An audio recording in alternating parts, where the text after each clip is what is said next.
So that first night when I met Ben, we ended up closing down the bars, just pinging off each other. And so that was when he pitched us the idea that he had.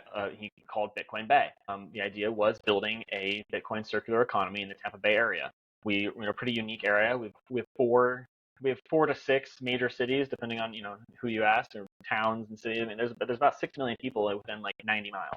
So it's it's right on the bay, beautiful beaches. So the idea was to kind of build the vacation spot for Bitcoiners. It's somewhere Bitcoiners can actually come, stay on Bitcoin, get food, go out, and do all the things like on Bitcoin.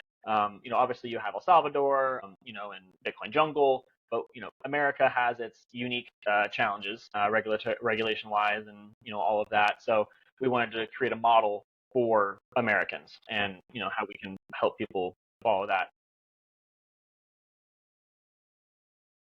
Welcome back to Your Bitcoin Story, the podcast where we dive into the fascinating journeys of individuals who have deep dived down the Bitcoin rabbit hole. I'm your host, Gigi, and today we have the pleasure of being joined by Wesley from Bitcoin Bay Foundation. As the president and co-founder of the Bitcoin Bay Foundation, Wesley has been instrumental in building a thriving community around Bitcoin in the Tampa Bay area. As the first Bitcoin meetup to become a 501c3 organization, the Bitcoin Bay Foundation is a testament to Wesley's commitment to fostering a prosperous and resilient community built on the solid foundation of sound money. So let's hear Wesley's story and learn about his experience in the world of Bitcoin. Wesley, welcome to the show. Great. Yeah, thanks for having me, Gigi. Appreciate it. It's a pleasure, and you have a very unique story to tell. So I guess we'll hit it off from where does your Bitcoin journey begin, Wesley? Yeah, well, hopefully I'll be a good representation for Florida man. So it started back, in college about 7 years ago. I was just, investing, which I'm sure is very similar for a lot of people. I was on Coinbase. It was right after the fork wars, so I was kind of mad I missed my airdrop because I didn't know what was going on. So I think back then you could get like Bitcoin, Bcash, Litecoin, Ethereum on Coinbase. So I just got all four with my college, money. I had been investing in stocks, and I was like, well, this is new, so I'm gonna start investing in this. And it was kind of the same thing for a while. And I kept telling people like, hey, like this is a great investment. This is really cool tech. This is new. This is blah blah blah. But it wasn't until COVID that I really started actually understanding it. And when those first round of stimulus checks came out, I put it right into Bitcoin. I was like, no, you guys are not getting this money back. This is BS. You guys are money printing. And that started to get more like solidified and like actually understanding what it was. And then, I was up in Boston during the lockdowns, so we were locked down. So I was day trading and trading, cryptos at the time. And that's when I started looking into the white papers of these to understand what I was trading. And I was like, wait a second, this one has a 90% pre-mine already. This one has no finite supply. I mean, like, hang on, wait, these aren't making any sense. And then the Canadian truckers protest happened. Oh, that really did it for me. Bank accounts are frozen. We can have a whole another podcast on how well the Canadian truckers and the Bitcoin like worked out. But the fact of the matter was that was the only money that actually got to them. After GoFundMe was frozen, Gibson Go was frozen, their bank accounts were frozen. No one was sending them Ethereum. No Ethereum people were, coming together to do that. Now, obviously, there were hiccups, when governments get involved, but that's what really did it for me. I was like, okay, this isn't a game anymore. This is actually, future of money. I mean, like we're witnessing dissidents get funded when everything is being shut down. So that was what solidified that for me. And then I moved home during COVID, towards the end of 21, and I started mining. I thought that was going to make me rich because I started doing my calculations right after the Chinese miner ban. So the hash rate had plummeted, and so it looked like everything was super profitable. And so I'm YOLOing all of the money I made from trading the crypto into Bitcoin machines. I'm like, I'm going to clean up my act and just start mining Bitcoin. So at the top of the last market, and pretty much just I've ridden that down ever since. But I met some guys in my local area because we were talking about electricity rates, and he was like, hey, why don't you come to BitDevs with me? At that BitDevs, I became immediate friends with the guy running it, who is one of our board members, Ben. He's also a dev. He's got a bunch of open source projects. the two other guys, I just happened to be wearing a Gators shirt, like the Florida Gators, and he came up to me and said, "Hey, go Gators." We're board members of a foundation 2 years later, 3 years later. And that was when I was like, okay, wait a second. I'm writing a bunch of notes down on this, trying to understand what's going on, and nobody else is getting this. And we had like 60 people at BitDevs back then. None of them knew what was going on. So we decided to kind of take it and make more 101s and workshops and like business workshops, food workshops, like try and like get it more drilled down into specific niches, and go to local restaurants and rotate around like that. And it got to the point where we needed to have an organizing structure around it, because otherwise we would just be the same dudes complaining about the same stuff at the same bars. And I hadn't gotten a new job yet. I was still kind of waiting to see if the other shoe was going to drop during the COVID era.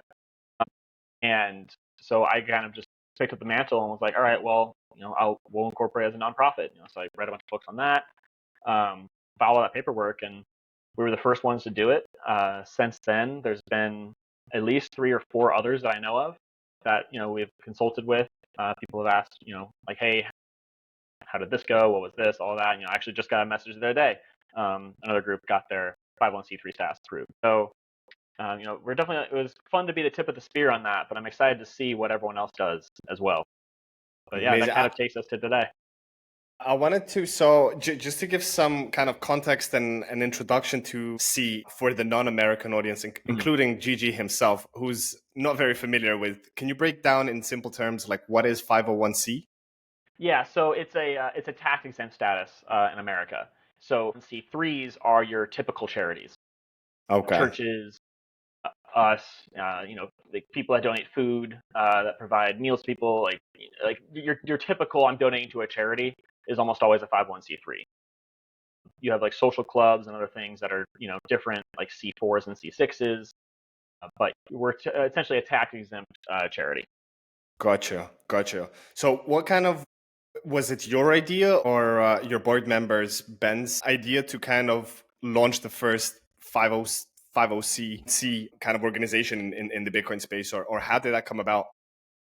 Yeah, so that first night when I met Ben, we ended up closing down the bars, just pinging off each other. And so that was when he pitched us the idea that he had. He called Bitcoin Bay. The idea was building a Bitcoin circular economy in the Tampa Bay area. We're in a pretty unique area. We have 4 to 6 major cities, depending on who you ask, or towns and cities. I mean, there's about 6 million people within like 90 miles. Yeah, so it's in it's right on the bay, beautiful beaches. So the idea was to kind of build the vacation spot for Bitcoiners. It's somewhere Bitcoiners can actually come, stay on Bitcoin, get food, go out, and do all the things like on Bitcoin. Obviously you have El Salvador, and Bitcoin jungle, but America has its unique challenges, regulation-wise, and all of that. So we wanted to create a model for Americans, and Gotcha. how we can help people kind of follow that. But the nonprofit idea came much later, but that was kind of my decision to do that, just because it's a community effort. And it's a little bit different if I'm going to a school and saying, hey, the Bitcoin Bay Foundation wants to offer summer boot camps for your kids, versus Bitcoin Inc. is trying to sell courses. So yeah, that was kind of some of the thinking behind that. Gotcha. Well, no, it's very interesting, and it's kind of a first off concept that I'm hearing myself. So I guess to giving birth to Bitcoin Bay Foundation, like how many businesses in your area like were accepting Bitcoin? Was it like minimal, or there was some traction happening? Pretty minimal. So we had the Bitcoin Bowl back in 2017. So in America, we have bowl games for the college games, college football. And I forget who, it was BitPay. I forget who like sponsored it. It was before my time, but these guys made them obsolete. Yeah, right. And we use BTC Pay Server. So they had onboarded allegedly like 100 businesses onto Bitcoin back in 2017. But there was no real very traction. Few people were using it. There was very little understanding of Bitcoin and public awareness of it. So we actually had, one of our guys lived in St. Pete, and he was running the St. Pete meetups for a while. He went around to all of the businesses there, and none of them were still taking it. So it was pretty minimal traction. So Regarding like meetups like today, and or actually before we go to the meetups, like how have you seen it evolve, like the Bitcoin adoption in the Bay Area since you kind of launched your foundation and your mission? Is it up to your expectation, or it's still kind of a long road to go? Oh, it's definitely a long road to go. You know, because unfortunately, and I mean, I don't know, unfortunately, in America, we don't really have a medium of exchange issue. You Hmm. know, all of our systems work well until they don't. I mean, I've had my accounts frozen several times across different providers for various reasons. But the average person, like, they aren't worried about the money they save in, so it's not really top of mind. We do have some companies in the area. We have a few dozen companies now in the area that take it. We've got estate planning attorneys, mechanics, plumbers, HVAC people. We've got ranchers, which we're most excited about is the beef. So you can buy beef with Bitcoin in the Bay Area. Um, Personal trainers, meal coaches, hairstylists. So like we're building out like the unsexy parts of the economy that you need. We want to get like dentists. There's one on the East Coast. So there's not one here, but it's definitely been. We're hearing the same stuff over and over. Oh, what about taxes? Is this even legal? Like, oh, how do I don't know. And then my one POS doesn't support it. And then so it's getting it kind of Learning curve. mainstream still. Yeah, there's still a lot of learning to do. So that's why we focus on education, really, as kind of like a seed for the business outreach. Gotcha. And I wanted to bring up one point which you mentioned, kind of you don't really have a problem with means of exchange in the US with being on a US dollar standard. But the one thing that most people should be questioning, at least in my mind, is inflation, right? Like they're seeing their groceries, everything going up like drastically. I don't believe in those CPI numbers, 3-4%. That's all. I don't know who they're kidding with that. Like you can see year on year, things are nearly doubling in price, from your fuel at the gas station to clothes to everything.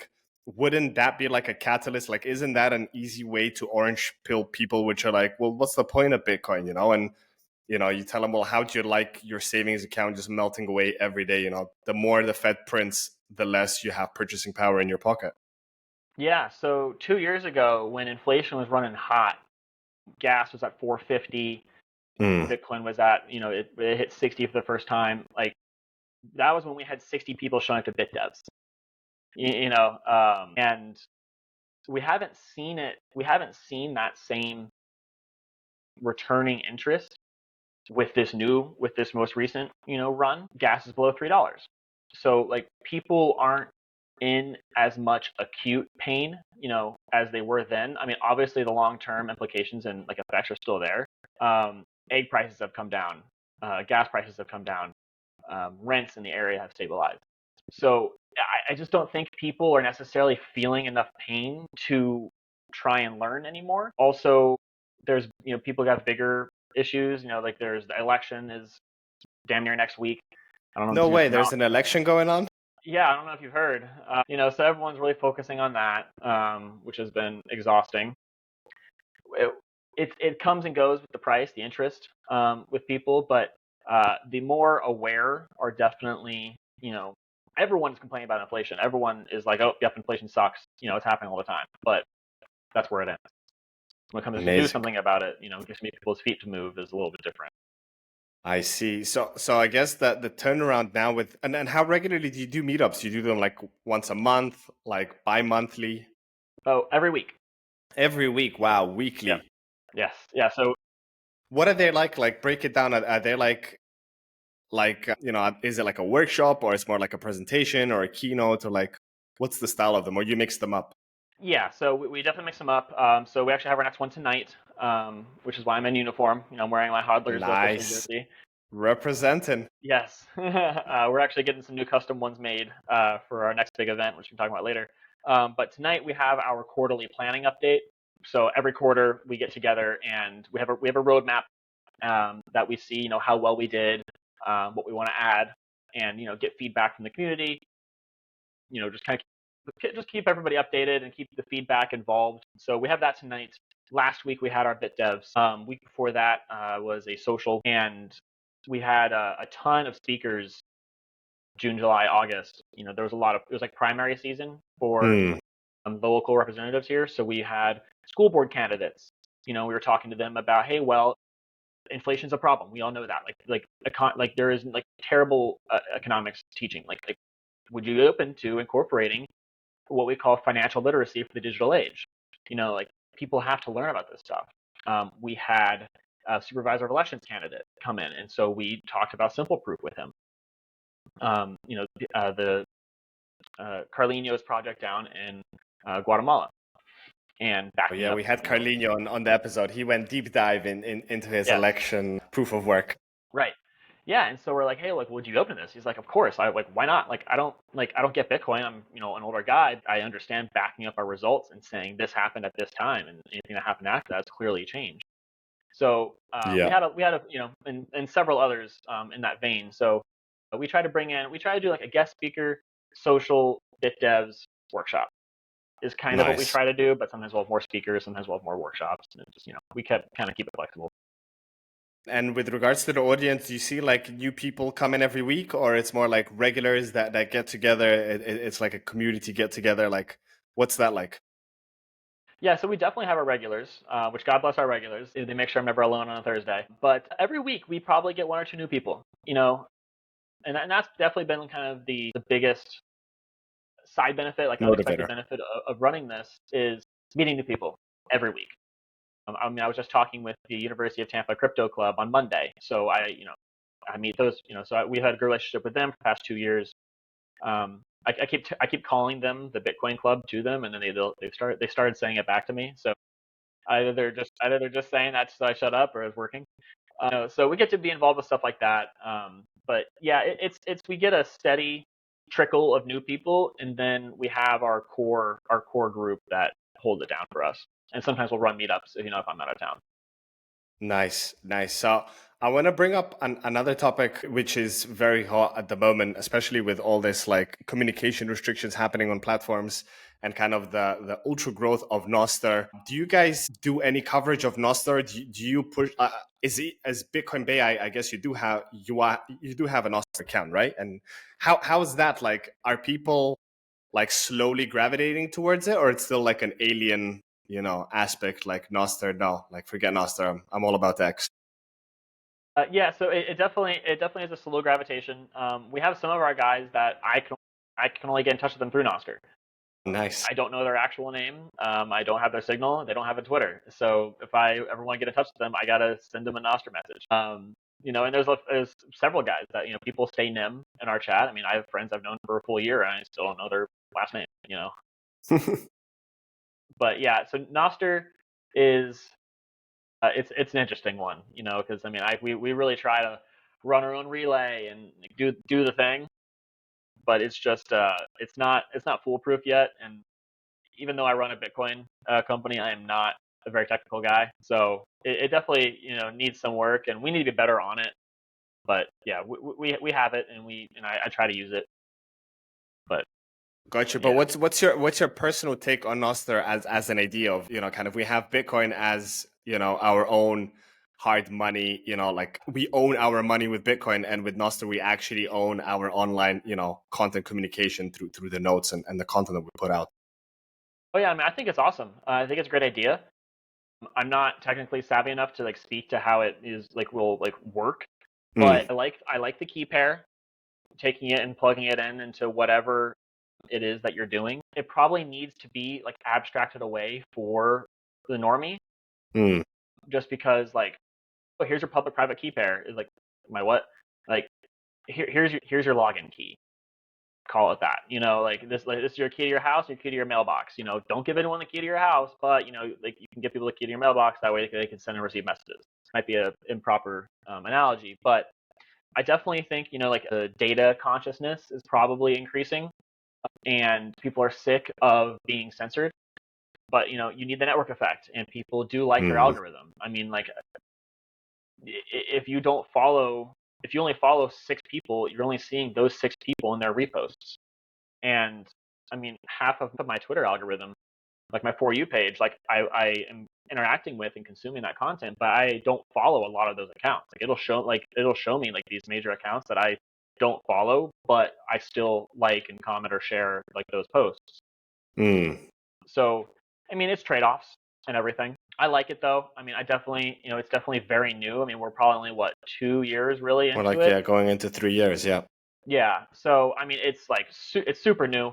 We're still breaking things. I mean, Will is an absolute stud, on the dev side. So um, things are happening so quick, and especially with like AI agents. I know Nostr was kind of like one of the first places that had those. Mm. And with paying with via Lightning, now ChatGPT has a whole suite of them. So it'll be interesting to see like how it keeps growing. I think it's really cool. You have a permissionless network. You have a permissionless communication system with permissionless money able to flow on it. So I think there's definitely strong ramifications there for things like AI in the future. I mean, I know and I think I even saw like a new client that like they swapped out Bitcoin for Monero in it. So I don't know how that works with payment channels and stuff like that, but clearly it's constantly growing and new features are being added. So definitely would like to see like how it keeps going.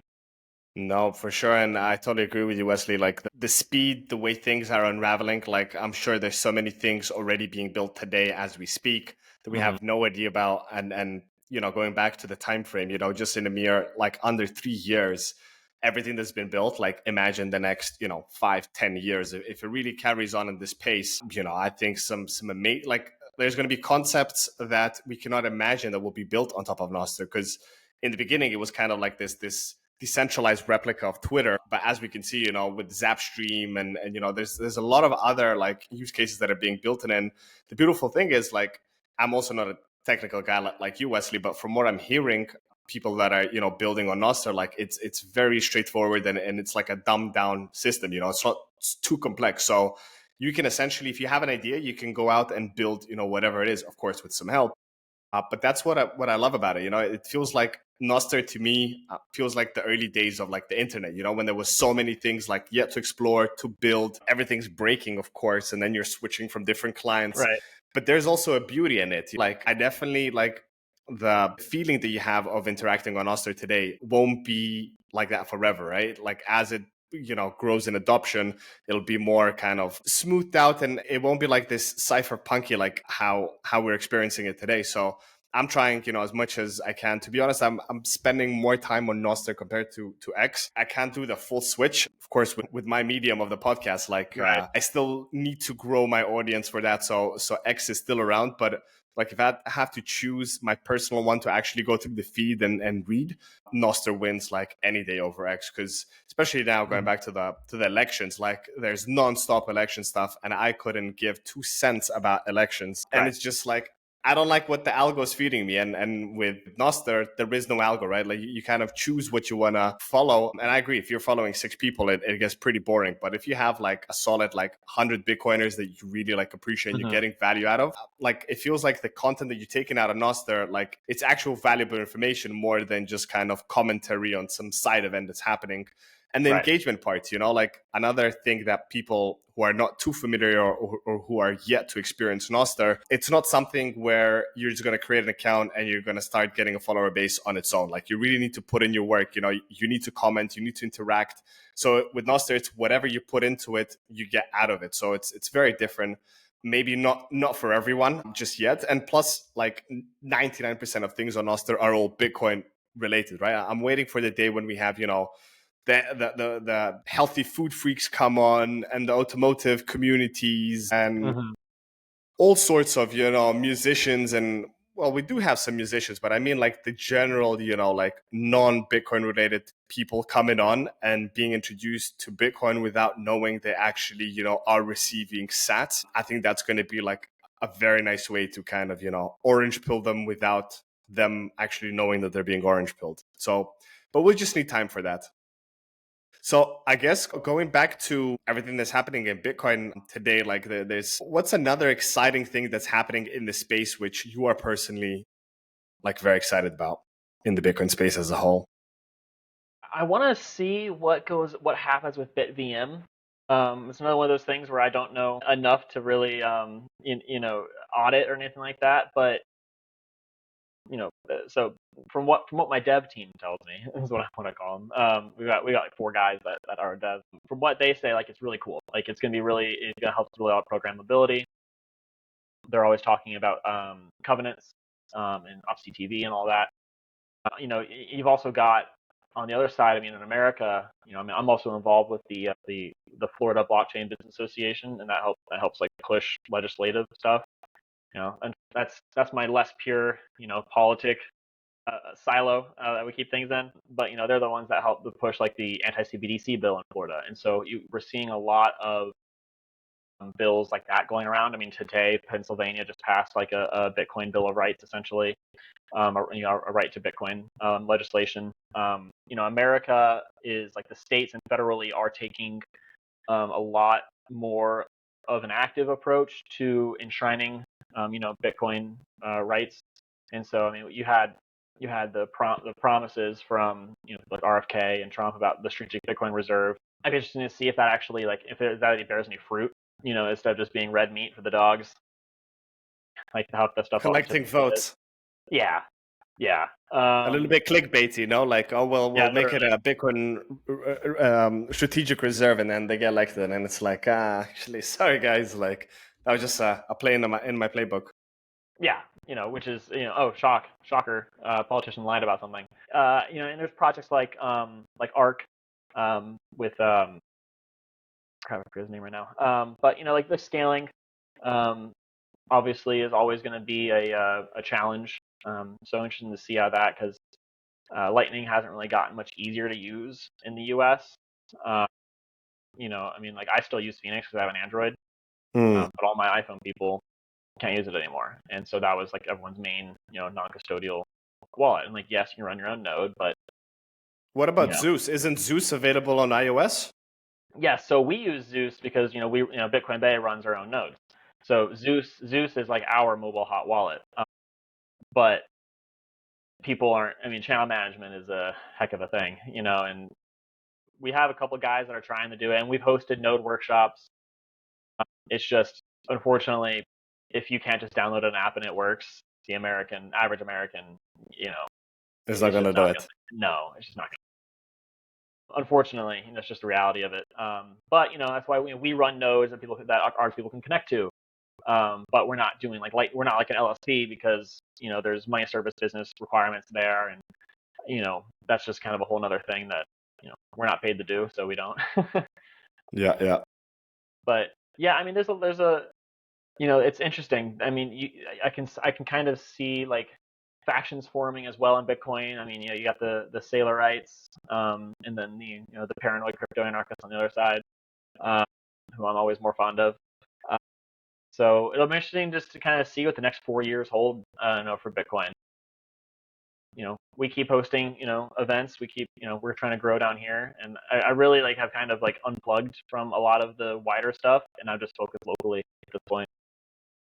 Amazing. I want to bring up a topic which you mentioned now a few times, nodes, right? Like, how many of your members, like regulars that come to your meetups, how many of them actually run their own Bitcoin, maybe not Lightning nodes, but just Bitcoin core nodes at home? As far as our regulars, a good amount of them.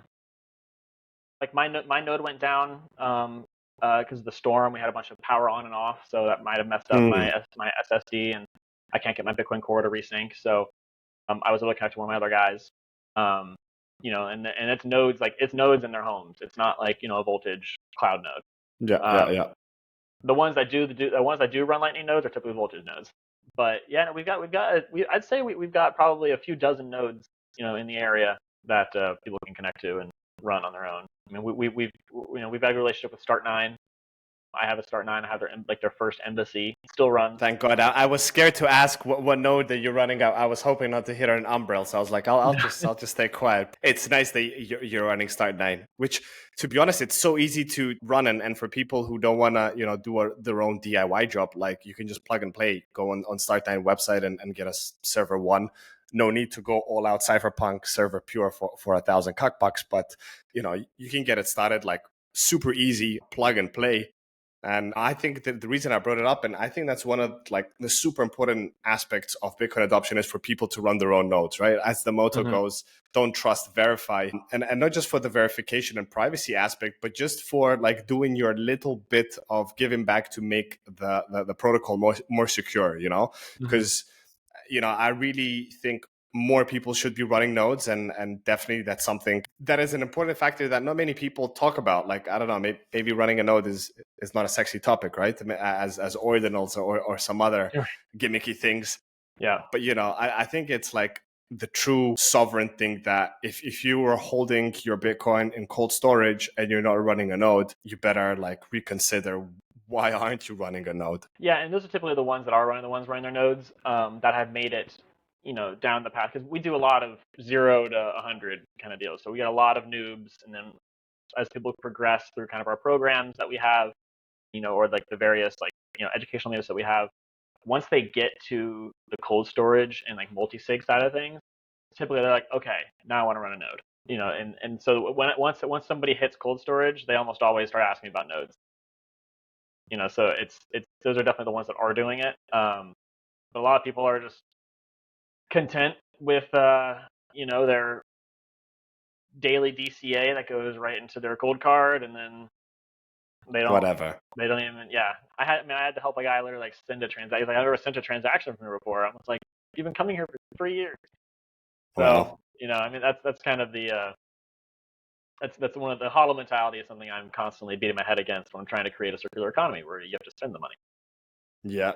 And another aspect with like DCAing on a weekly basis or whatever, no, I'm not speaking daily. Hopefully people are DCAing daily. UTXO management, is that something that you guys cover as well? And I think, to that guy, that example that you gave, the guy that's been, DCAing for 3 years in the cold card, and he's like, how do I do a transaction? Like, he must have like an avalanche of UTXOs in there. It was brutal. But, so what we did is back when fees spiked, not even before the last Miami conference, I guess. But even a few days ago, it was like 250 sats per VByte. Like literally, they go up and down. Right. Yeah. So whenever we had like that big spike and it was sustained for a while, and then we had the halvening spike with like I think they were hunting runes, that we had a UTXO management. Obviously we probably should have done a little bit before, but when there's pain, you rise and kind of do the thing. So and what we did was basically like, look, like you don't need this. You're doing a consolidation transaction to yourself, and you don't need this money right now. So you don't have to pay 100 sats per VByte to consolidate your 600 UTXOs. You're going to lose half of that. We did it and then waited for the right time. Well, we just set a low fee and like, look, just send it. And we think we sent it probably at 20. But we were down to 2 a few weeks ago. Yeah, and like four was like a steady for a while. Like the reason I mentioned four is my lucky number, so I liked seeing daily mempool, like check in what's happening. Oh, we're still on 4. Nice, I like it. Yeah. I've got when I'm at my workstation, I've got like 3 screens, and one of them's got mempool up on it. Pretty much at all times. So I'm doing all the other work, and I'm looking over here. It's fun to just kind of watch the box come in. It is. But yeah, so a lot of what we focus on is privacy as well, and so UTXO management is typically a part of that. Not blending your UTXOs, but that's obviously way different when you're doing daily. And I tell people, I'm like, DCA is not daily cost averaging. Dollar cost averaging. That's a good one. I've never heard of daily cost average. Yeah, but some people are like, I buy $1 a minute. I'm like, why? Why are you doing that? Like, it's convenient. I'm like, you could just do it once a week on BISC or RoboSats, get it non-KYC, and not have 6 million UTXOs. But it's everyone is different, is what I've had to come in to learn and accept. And I can just provide the resources. I can chuck the horse in the water, but it's up if it drinks or not. That's up to it. Yeah, nicely put, Wesley. So another question I had regarding kind of your community, is it mostly like individuals that are looking to like buy and store Bitcoin for themselves, or is it more businesses? I guess with kind of your side thing that you do with the business like a Bitcoin Foundation, you must have a lot of businesses also come through the door, no, to your meetups. Yeah, so we host like specific Bitcoin for business workshops that are typically obviously more well attended by businesses, but probably I'd say about 15% of our guys run their own businesses. So Bitcoin businesses or normal businesses? Normal businesses. I mean, we don't have any, like, we're the only Bitcoin business in town. I mean, There's also, I mean, there's block spaces as well. They're the one. I mean, so Gabe with block spaces is the one who started the Tampa Bay Bitcoin meetup like 2014, 2017. No, I think it was 2014. Jesus, yeah, because we just hit 10 years. And so there's him. We have Byte Federal down in Naples, crypto POS and ATM. But as far as like Bitcoin focused, I mean, there's not a lot out there. So everyone else is just kind of running their own businesses, and then they accept Bitcoin. And do they get any traction? Like, do they get any customers coming to them, just because they accept Bitcoin? Like, is the cheat code working on them or not really?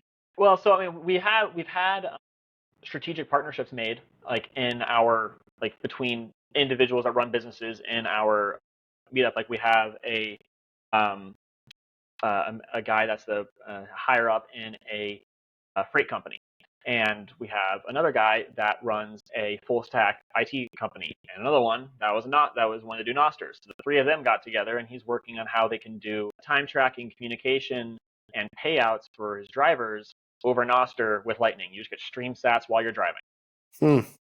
Nice. So if we've had stuff like that, and we have for our beef, he's our beef bootlegger, is what we call him, Stu.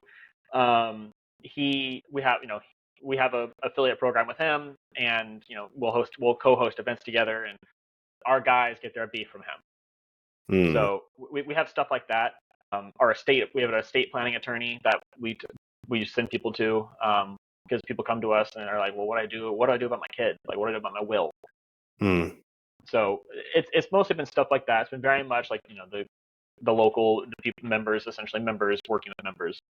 Nice. It's like a proper like intertwined community effort of helping each other out whichever way you can, which is awesome. Because if there would be no Bitcoin, most probably those people would never be interacting with each other, which is amazing. Nokia had the slogan connecting people, but I think Bitcoin's taken over because Bitcoin is the best connector of people, and really getting the right sort of help and the right mentality to help you move forward.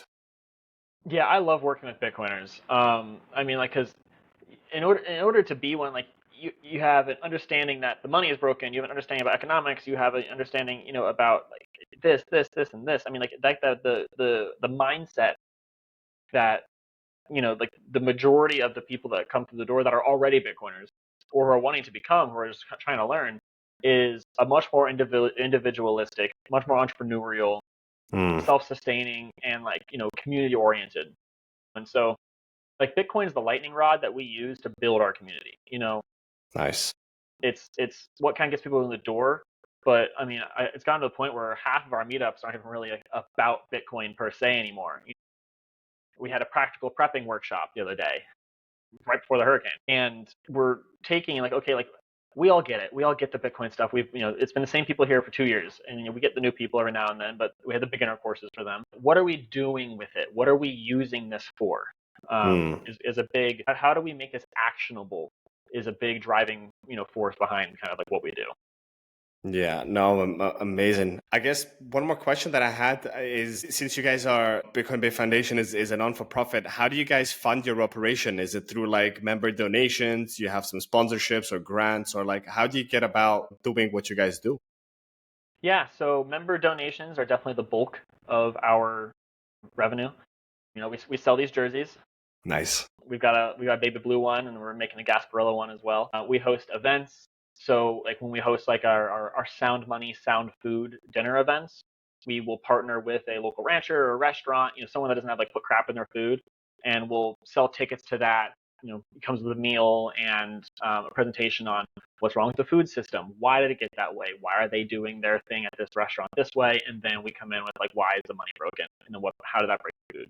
So we do have events like that, and Geyser, the Bitcoin Beach and Geyser partnerships, they've had a couple of circular economy grants that have been pretty helpful for us. And we do get sponsors for some of these events too. We had our first charity gala this year. It was kind of our grand opening party. We had over 110-ish people come. It was our first, it was the Sound Money soiree. So it was, it was a suit. It wasn't a black tie affair because I wasn't wearing a tie, but it was Florida formal is what we called it. So Nice. we had silent auction and raffles, and we've done poker nights. And next, we have kind of the probably the biggest thing that we've tried to accomplish so far is we are we're partnering with Bitcoin Magazine to build the world's first Bitcoin parade float for the Gasparilla Pirate Fest down here in Oh, wow. Tampa in January. Yeah, so we're really excited about that. We've got a tent along the parade route, so it's like if you ever look up Gasparilla, it's a madhouse. So we wanted to have a space where everyone could come and be part of it. So we've got a party tent along the route, that's private for people who get tickets, and you can watch all the action come and you can see history making. It's the world's first float. No one's ever built a Bitcoin parade float somehow. That's gonna be our next biggest thing. We're getting new jerseys made. They're gonna be hockey style instead of baseball style.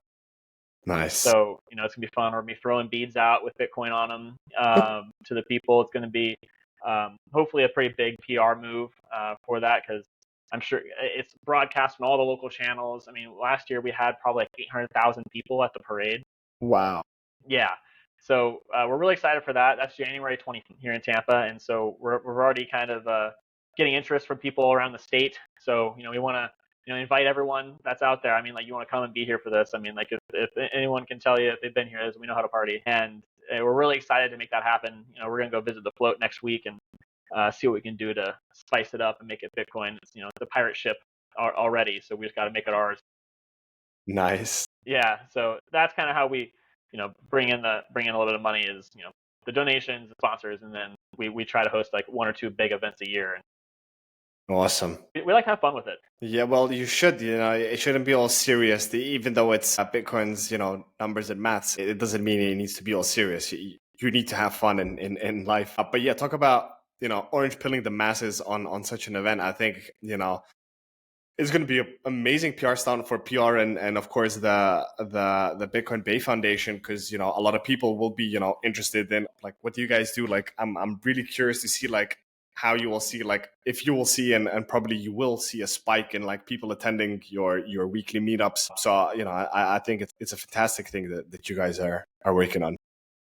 Yeah, we better see a spike, or I'm probably gonna get fired for spending all that money. No, don't worry. It's money well spent in my opinion. But yeah, I guess to kind of round it up, like I do with all the guests, what is one piece of advice, Wesley, you would give to people that are only about to start their Bitcoin journey? I think you have a lot of experience since you do weekly meetups, and you have a lot of like newcomers, like pre-coiners join it. But like, if you could take away like one of the most important things that you share with pre-coiners, what is it? I don't let perfect be the enemy of the good. The purity spiral is so easy to go down. I would just start.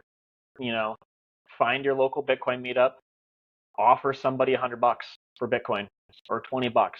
Just go to a meetup. That's my advice. If we're gonna leave it, if we just need one simple thing, go to your local meetup. Find a local meetup, go to it. You'll get all the help you need there. If you walk up to a new meetup and you're brand new to this, you're like, hi, like, I've got $100. I don't have a Bitcoin wallet. I want to buy some Bitcoin. Will somebody help me? If the answer is no, I mean, screw them. You're a crypto meetup, not a Bitcoin meetup. Yeah, I don't want to sell my Bitcoin, but like, if somebody comes to me and they're like, I want to get started on Bitcoin, I'm like, okay, I can use a $100 bill in my life. Fine. Like, I'll help you out with this. We'll get you started.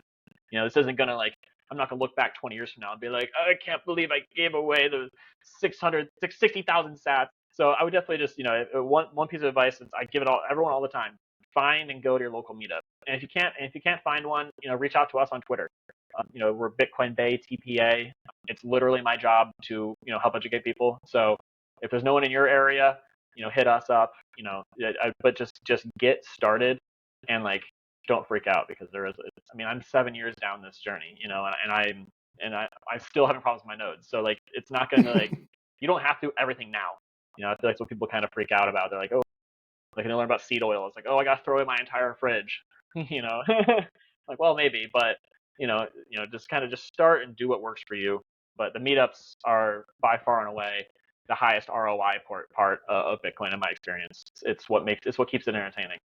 No, for sure. I mean, that's some great advice. And just to add to it, even if you walk away from that meetup still not understanding what Bitcoin is, you're going to meet a hell of a lot of cool people. And, Hmm.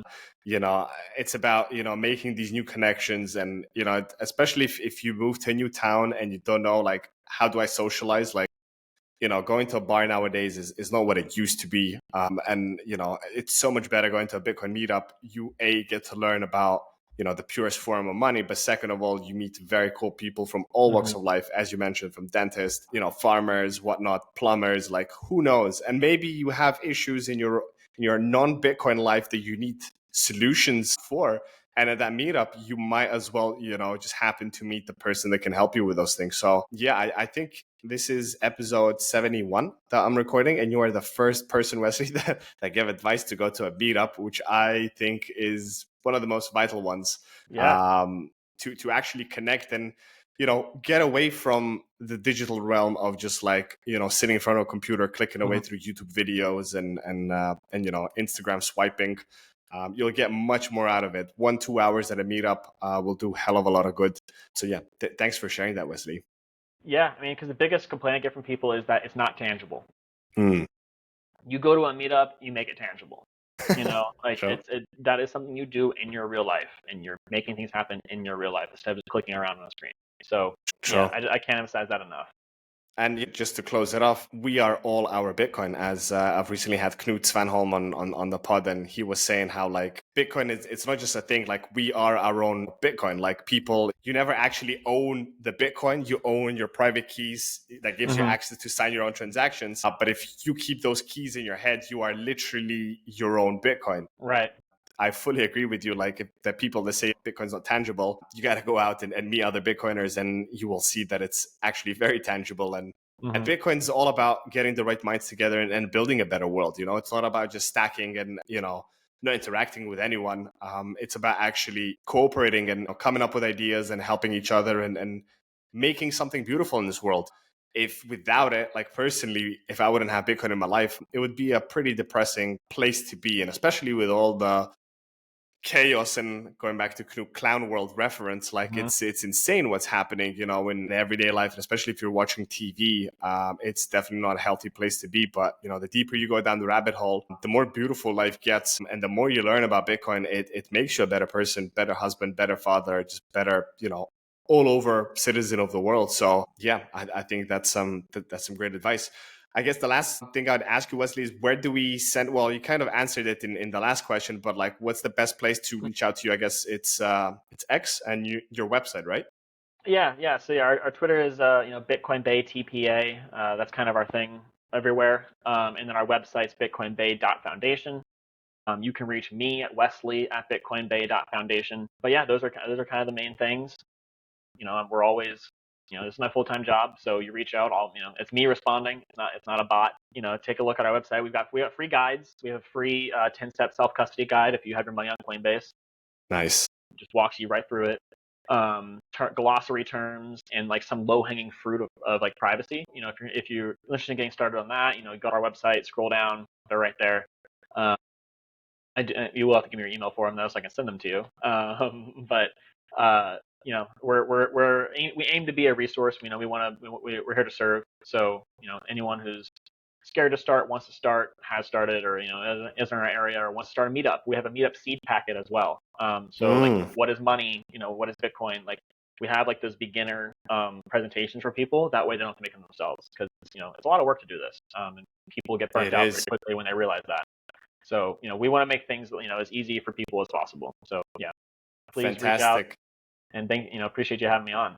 No, it's been an absolute pleasure, and just to give my comment on, and given the Meetup starter pack, which I think is awesome. You're probably the first ones that are doing that as well. I haven't come across it in my time in Bitcoin, and I've been around for 7 years as well. And I think it's super important, and it kind of answers the question to someone who's listening to this episode and is scratching his head and saying, well, there's no Bitcoin meetups in my area. Like, what do I do? Well, there you go. Go over to Bitcoin Bay Foundation website and you'll find the starter kit and be that change that you want to see. Throw down your own Bitcoin in your own, whatever park, pub, whatever it is, community hall, and watch the magic unravel. Like, you might think maybe, it'll just be 1-2 people.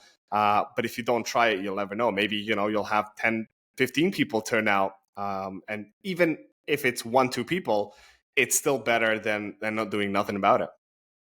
Hey, I've had one other guy show up once. That was the lowest we got. We've never had a no show for one of our regular scheduled meetups. Okay. But we had one guy show up one time, and I was like, you know what? He made it. Kudos. So Nice. it happened. And then we It have does. 50. So It does. You gotta start somewhere. It does. It does. Wesley, thanks so much for coming on the show. It's been a pleasure. Thank you for all the good things that you're doing in the space and helping to orange pill the average Joe on the streets and edging us closer to a Bitcoinized world, which is something that we all truly are working on building and creating together. Best of luck with the meetup later tonight, and of course all the other ones, and the big one in January with your big event that's going down. I'm looking forward to seeing some nice content on your X page in late January. Yeah, if there is anything I can help out with, feel free, Wesley, to reach out. Gigi's always also here to help out fellow Bitcoiners and non-Bitcoiners, soon to be Bitcoiners. So yeah, man, keep smashing it. Shit, will do.